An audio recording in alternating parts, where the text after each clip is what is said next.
everybody. I can take this off now because there's nobody here in class.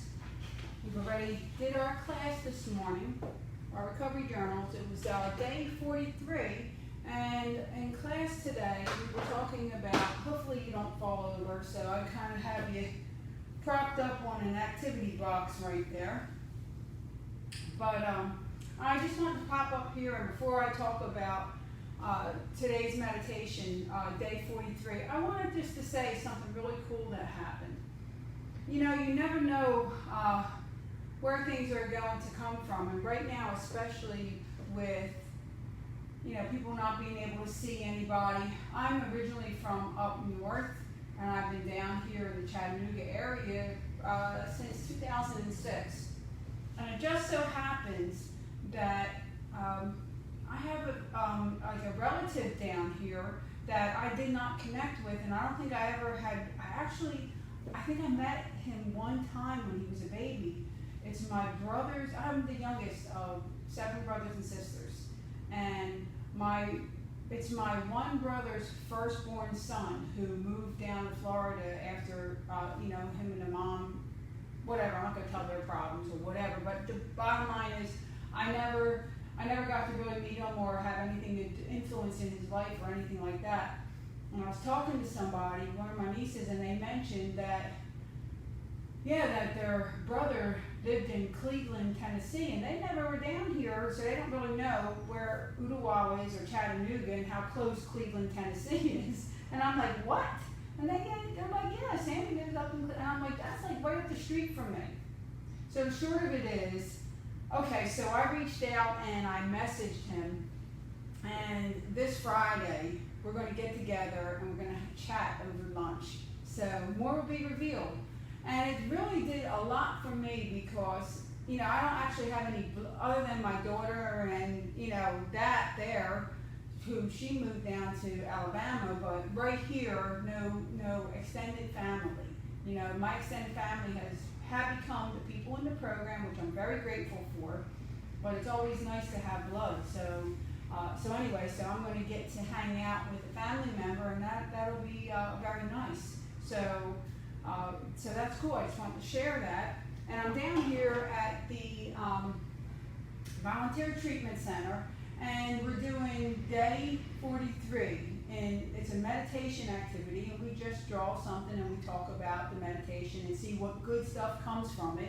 Then we draw something there and we put it out in the books to come, that when we go to give the books at different locations, they get something specially inspired by somebody on these days. So we just have a couple of them today. And normally when we do one of the classes, something really cool comes out. Somebody says something really cool, so we'll see what came out today. So today was day 43, and here's the meditation. Now remember, if you get the little book, that's just in pictures. This is just pictures. And the recovery journal, if you're in Silverdale, you might get this one, okay? And then if you might get this one. This is volume 1, but there's 3 volumes. Anywho, okay. So we're just going to read it out of this one. It's day 43, volume 1. Okay. Being proactive. Some days we come up short and use or abuse ourselves or others because we're troubled. Be proactive and use the power of words. Tell yourself, so what? Deal with it. So what? Get over it. So what? Enjoy yourself anyway. Then power up and say, you know what? I'm going to make it through this situation or any other one that comes along without letting it wreck the day for me or anyone else. This I can do.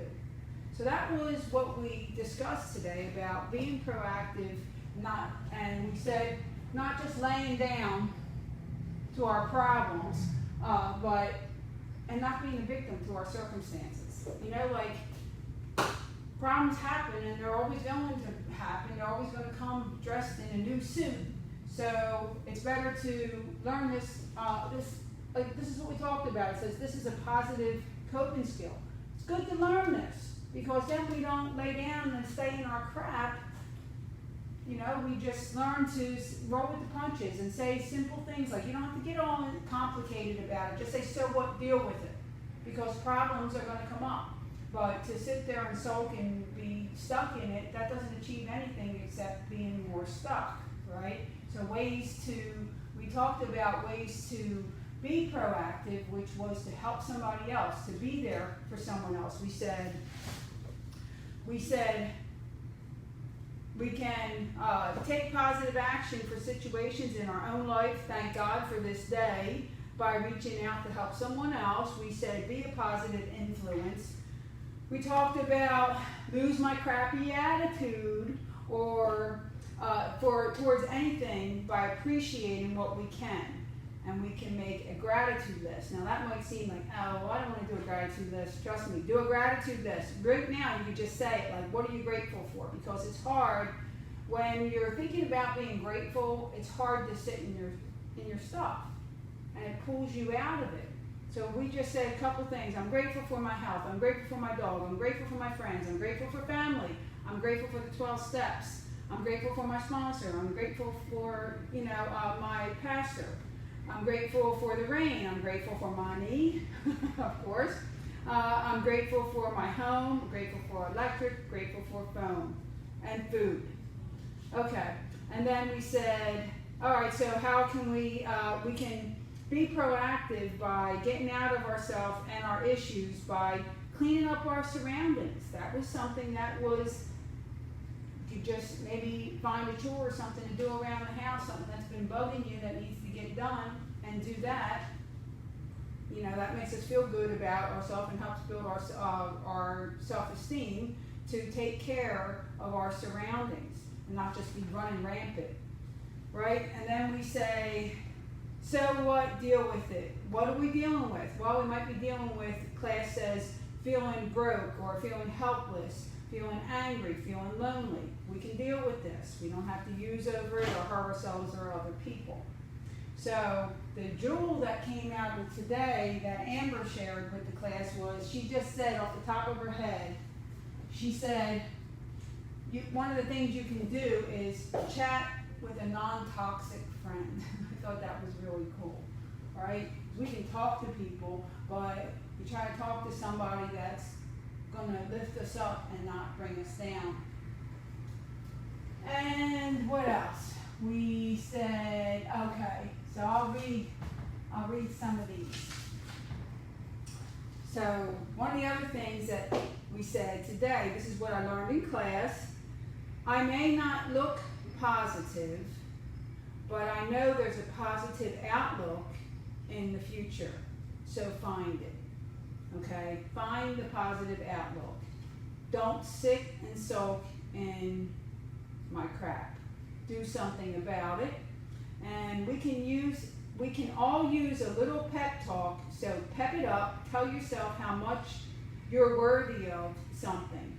And your self-esteem, you are beautiful inside and out, no matter what people say. That's what this person had to say. And what else? Okay, and we have here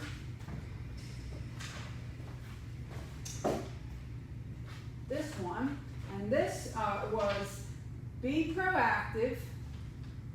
Sometimes we need a second chance, so reach out and take it. You're worth it.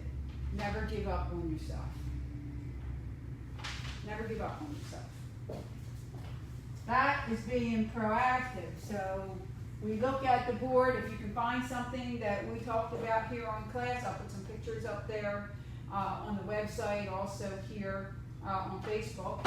But if you can find something on there, open your heart and open your mind to, the power of words. The things that we speak out of our mouth either push us forward in a positive way or damn us, or cause our road to get worse. Because if we sit there and thinking and let a lot of, or if we're around toxic people who are adding to stinking thinking, we learn to change our people, places, and things, make some better choices, and be proactive. Like, you have to move away from a situation.